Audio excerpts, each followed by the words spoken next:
Like 2 years ago, I started saying, you know, I'm very, very bullish on GPU DePIN specifically. And the reason I said that, and I'm sure you agree, is anyone that's ever worked in AI or built an AI product or understands machine learning understands how GPU intensive most AI is. And again, when we think about this notion of every single business in every single country having some sort of AI integration into their product or an AI agent that's being used on the customer front.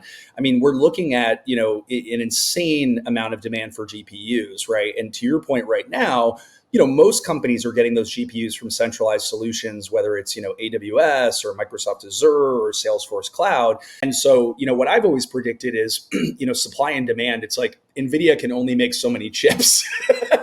And over time that demand is going to exponentially increase, and if the supply can't keep pace with the demand, obviously what's going to happen is price is going to go up, right?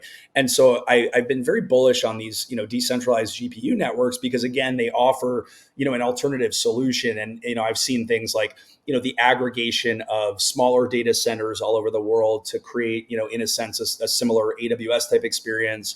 I've also seen things like gaming computers that tend to have a lot of compute power. Folks are not gaming 24/7. Half the day maybe they're sleeping, right? How do you aggregate all of that together and then similar to an Airbnb, create a model where that can then be rented out to businesses at a more effective rate?